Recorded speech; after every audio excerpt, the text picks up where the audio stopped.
Perfect.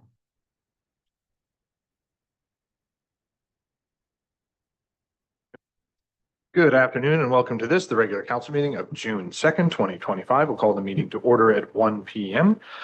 I'll begin with the land acknowledgement. We respectfully acknowledge that the Township of Cabmonaghan is located on the Treaty 20 Mississauga territory in the traditional territory of the Mississauga Anishinaabe. We offer our gratitude to First Nations for their care for and teachings about these lands. May we honor these teachings.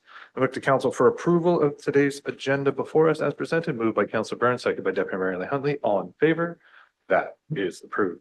Any disclosures of pecuniary interest? Seeing none, there is no closed session. So the first item is the minutes of the regular meeting held May 20th. Can I look to a mover and a seconder to approve those minutes as presented? Moved by Deputy Mayor Huntley, seconded by Councilor Byrne. All in favor? Those are approved. Next, we have the minutes of the committee and board. So the Cabmonaghan Public Library Board minutes of April 15th be received for information. Moved by Deputy Mayor Huntley, seconded by Councilor Natchoff. All in favor? Those are approved. And the Millbrook Valley Trails Committee meeting minutes of April 28th be approved as presented. Moved by Councilor Burns, seconded by Deputy Mayor Huntley. All in favor? That is approved. Next, we are in the reports section, 8.1, report PEB 2025-24, intention to repeal and replace sections of Village of Millbrook bylaw, designated properties under the Ontario Heritage Act. Ms. Ellis, I believe you're taking us through this update as we continue this work.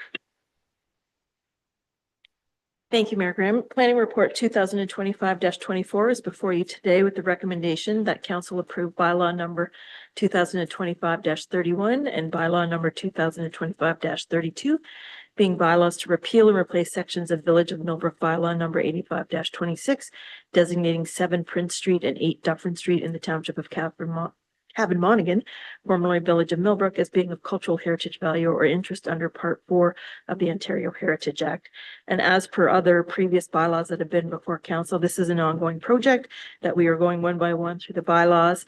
As per our protocol, the draft bylaw has been circulated to the particular property owners. We have been in contact with them. We've made changes as per their request. The bylaws have been reviewed by the Municipal Revitalization Heritage Advisory Committee, and now they've been advertised as per the requirements of the Act, and they're here today for your consideration. Thank you, Karen. So this is just continuing on from the work that I believe it was Connor who was helping us out while we had him on staff, but I think his grant ran out of time, so we're continuing on his work. Is that correct? To you, Mayor Graham and members of council, that's correct. So the drafts, we have drafts for all of the existing bylaws, and we're polishing with the assistance of the Municipal Revitalization Heritage Advisory Committee and bringing them back as we can get them to you. Some are a little more complicated than others, so we are doing as per the workload permits. Thank you. Questions, Councilor Byrne? Through the chair to Ms. Ellis, would you have any idea where you are in the process? Are we like halfway, 3/4 away? Anything like that? Through you, Mayor Graham, to Councillor Byrne, I believe we're just a little less than halfway. Thank you, Ms. Ellis. Seeing no other questions, can we move the recommendation on the report? Moved by Councilor Byrne, seconded by Councilor Edgerton. All in favor? That is approved. Thank you very much, Ms. Ellis. Next, Chris Allison is going to talk about ICE logo installation. Boy, I struggle with that one. Thank you, Chris. Over to you. Good afternoon, Mayor and Council. I have before you Parks and Facilities Report 2025-01, ICE logo installation. The recommendation is that Council approves an amendment to the user fees and charges bylaw number 2024-68, recreational services advertising, to include ICE surface logo installation, $600 per ICE season plus production costs. Millbrook Minor Hockey approached staff with a request to install the Stars logo in the ice for the 2025-2026 season. Currently, the township logo located at center ice is the only logo installed. After benchmarking other local facilities that install team and/or business logos, we are proposing a new user fee which will provide increased advertising revenue at the CMCC. Thanks, Chris. So this is just a sort of an addition to the user fee bylaw that was that we annually update. So we're just giving that option for the people that asked for it. Any questions about this opportunity, Councilor Byrne? Through the chair to Chris, as our previous discussion on this before today's meeting, and we were talking like it's mentioning production costs, but our staff does all that. So it's For us, it's basically just a $600 fee for whatever logo they want to purchase. I was curious what our logo cost physically 6 years ago when we bought it. Through you, Mayor, to Councilor Byrne, I don't have that information on me right now. I am not sure. I do know that the logo that minor hockey is looking at, it's a little bit smaller. It's approximately 12 feet by 6 feet, and it is $814.11 plus HST. If I'm not mistaken, maybe Ms. Hurley might remember, but I'm pretty sure the installation of the township logo was a part of the commissioning of the entire facility because it was in all the drawings and renderings. So it was a part of, I don't know if it was broken out separately because it was a part of the original design, but that's my recollection. Are you agreeing with that, Ms. Hurley? Sorry. Through you, Mr. Chairman, yes, I am agreeing. I know that there was a separate small amount, like compared to, yeah, it was identified individually, but I have no idea what that would have cost. I'm sorry. And Chris, just for clarity, just because I'm just curious, when it comes to the painting, et cetera, do our staff at Public Works do that? Or is there someone that's brought in to Councilor Burns' question? To you, Mayor, it's our staff that does everything with the ice installation, from installing the ice, paint the ice white, paint all the lines on, install all the logos, and it's all staff. Councilor Natta?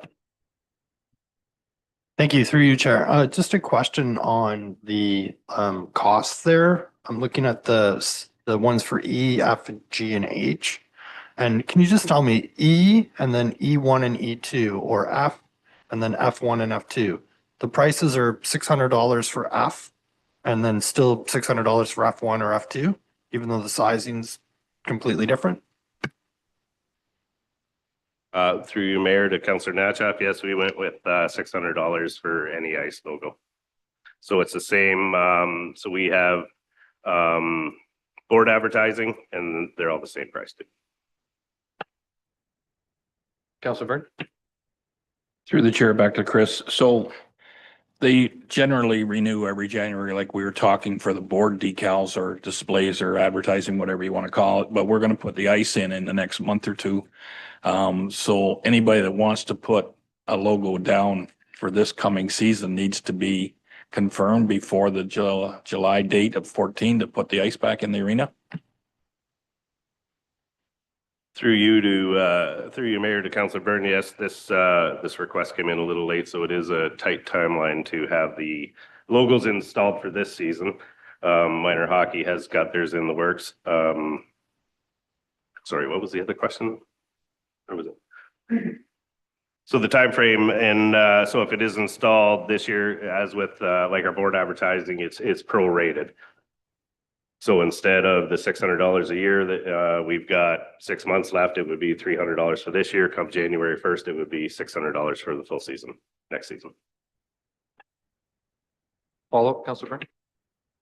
Through the chair to Chris. So just for clarity, once the ice is down, you can't install these logos until the next time you replace the ice, if I got this right. I'm just kind of curious, who would make these logos? Like, is there some local firm that would make these up, and what kind of time frame would somebody have to be dealing with to get something ready for July? Through you, Mayor, to Councilor Byrne, to add them, it is possible, but with the timelines with ice rentals, you need like a couple days. It's a little different. Say it was in NHL where they weren't using the ice for a couple days, you could tear the ice down, put it in, build the ice back up. With our building, the timeline isn't there to pull an inch of ice out, put it in, build it back up.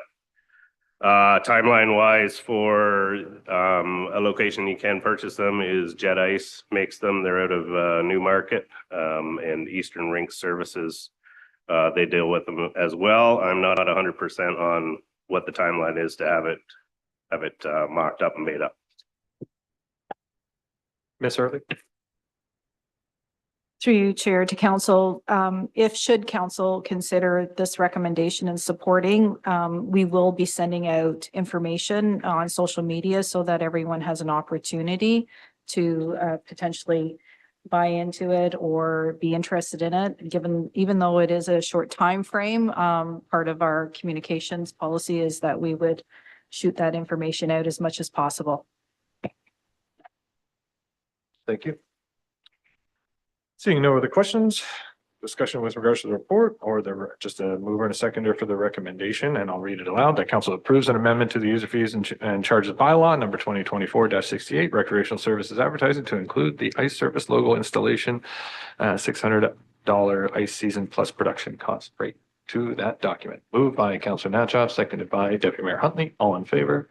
That is approved. Next report, 8.3, fire station naming request. Chief Belfar is going to speak to this. Chief? Hi, good afternoon, Mayor and Council.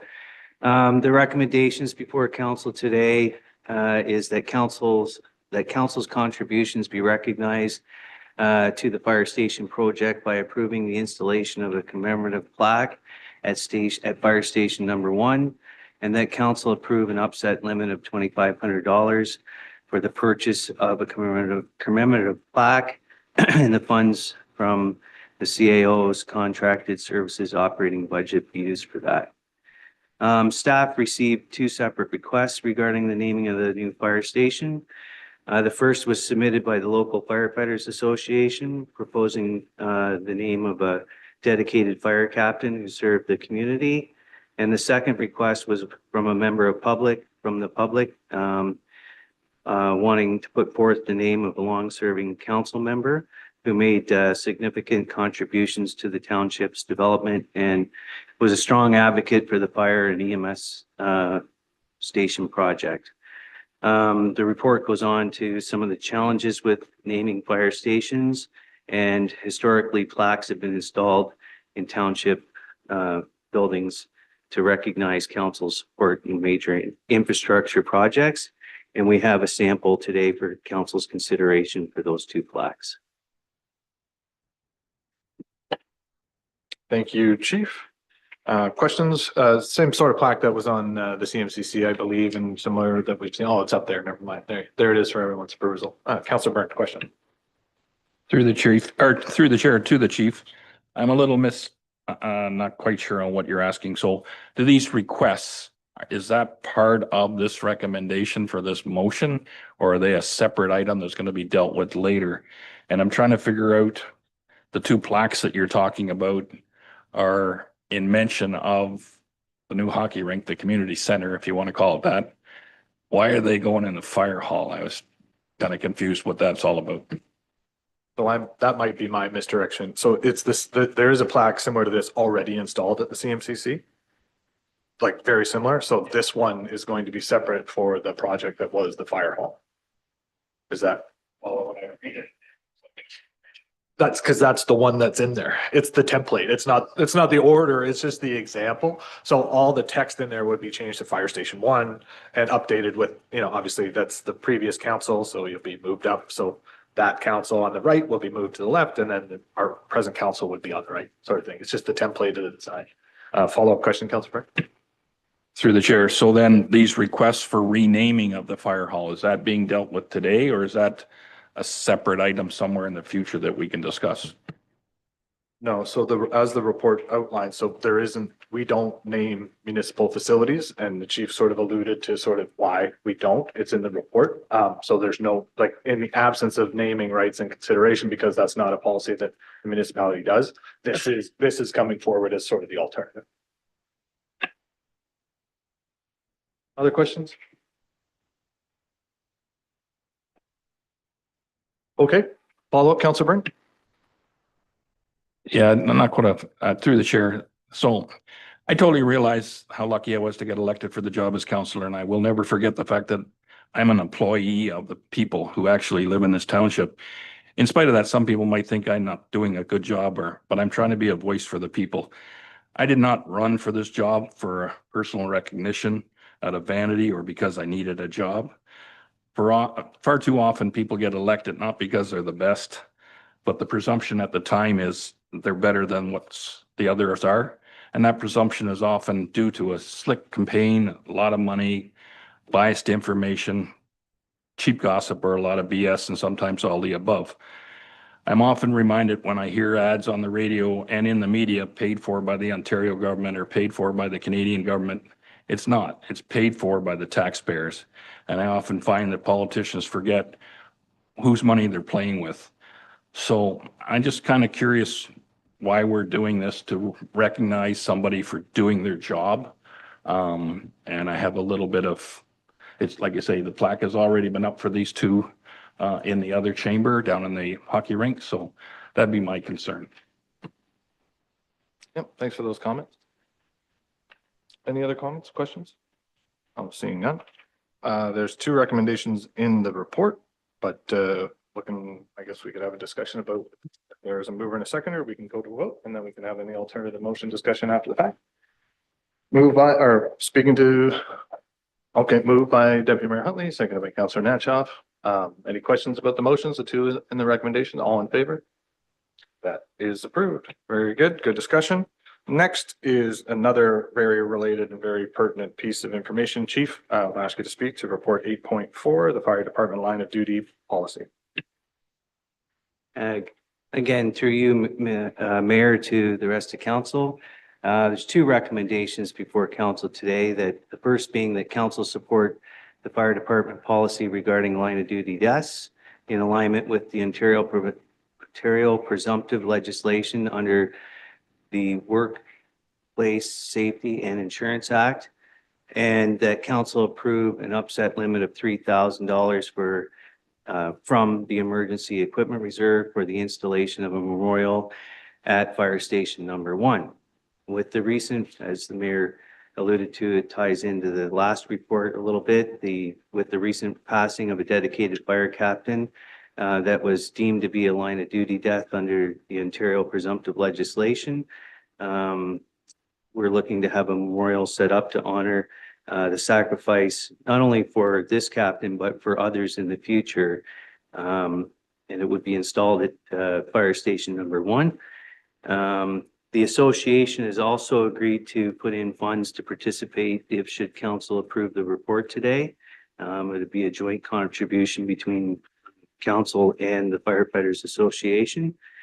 And the criteria for this monument would be one, for line of duty deaths while actively performing their official duties.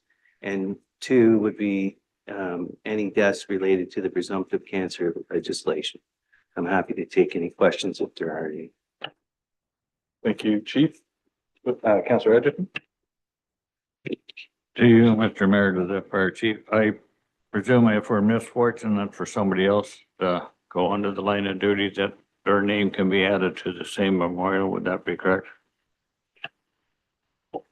Through the mayor to Councillor Edgerton, that is correct. If they meet one of these two criteria, and there's a number in the second one in the presumptive legislation, there's a number of different cancers that would fall within that, and the time, their level of service, the amount of time that they served is tied to that as well. But yes, their names would, there's room that it would be, and we're hoping that it doesn't get too large, but there's room there for future expansion if required. Councillor Byrne, and then we'll go to Deputy Mayor Huntley. Through you, Chair, to the Chief. I think this is a wonderful idea, and maybe it's, should have brought it forth earlier, but now is a great time as any, and very supportive of this. So thank you for bringing it forward.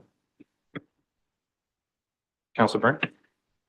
Through the chair to the chief, I'm going to guess that this presumptuous legislation is to kind of alleviate problems trying to say who got what, when, all the rest of it. So if it helps the widows of any of the fallen firefighters, I think it's a great thing. I don't hope it doesn't get abused, but I was kind of trying to figure out the example here kind of looks like a tombstone. Is it the one that's going to go for the Ontario display, or is it going to be at the fire hall, this diagram that you got in front of us?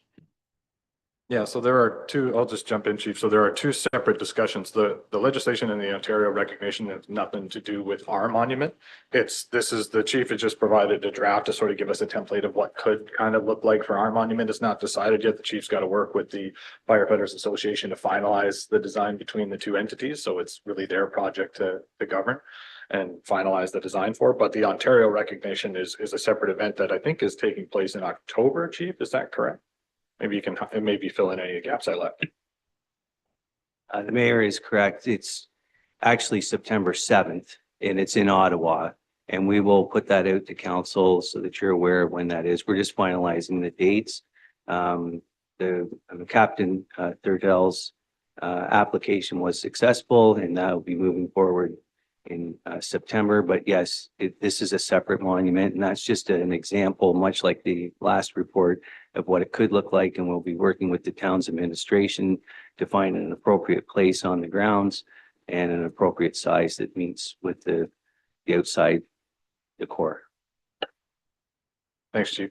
And that's great news as well. I hadn't formally that I knew it was the application was submitted, but it's very, obviously fitting, but nice to hear that Captain Thurtell was accepted with that application. That's great news and great for the family. Councilor Brent? Through the chair, back to the chief. You mentioned, and I don't know just the wording that I got wrong or not, would only a captain qualify for this moving forward down the length of time? Or we must have all kinds of volunteers that haven't chosen to step up to a rank, but have been a longtime member. And I'm not even sure who would be the longest serving member of our cabin fighters over the years. Through the mayor to Councillor Burns, no, it is for any member of the fire department, regardless of rank, if they meet the criteria specified in the report. But again, the legislation speaks to whether you qualify for this, the presumptive legislation is based on your years of service and the type of cancer. So it ranges anywhere from the type of cancer to say, a minimum of 10 years to up to 25 years, depending on the type of cancer. Thank you, Chief. The only amendment that I'd like council to consider is, I'm sure all of you are aware and have met a number of members of the Firefighters Association, and they do such great work and do their own fundraising for supporting the community in all kinds of different events. And I'd like to propose the amendment that the municipality fund the full 6,000 costs for the monument, because I feel as though a lot of the friends and neighbors of those individuals go to those events to support those members of the community, and they should be using those funds to continue to support and come up with ways and things they'd like to do. And I think the service that our volunteer fire service provide is so coveted and so valuable that it's fitting that the taxpayers fund the full freight of this recognition, in my opinion, rather than the volunteerism and efforts that the firefighters associations are doing. So it's in for $6,000. I think it's well within the budget to be afforded. And last time I checked the reserve and that we're drawing it from, there's more than enough for that small adjustment. So it'd be, I'd like to propose that amendment. But also with the expression of thanks for the offer from the Firefighters Association, that we hope that they can use the money to support themselves and their network that with all the efforts that they currently do. But any objections to that or any discussion or questions? Not, Councilor Brent, question? Oh, just a statement through the chair. I've always admired and appreciated all the effort that the firefighters have put in over the numbers of years. So I don't see a problem with that. I'm guessing that's coming out of that fund that we've already have set aside. So that's not a problem either.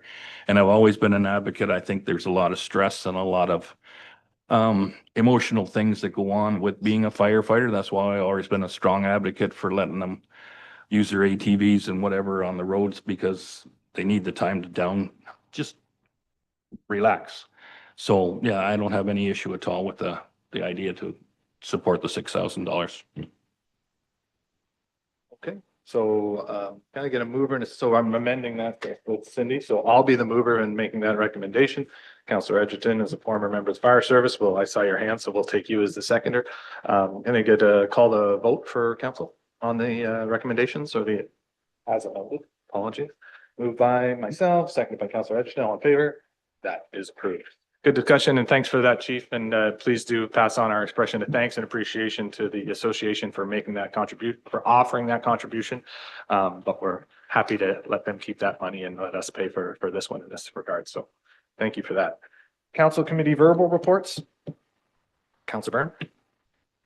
Through the chair, I'd just like to give a shout out to the decorating committee that's working hard downtown Millbrook right now, trying to spruce it up for the spring.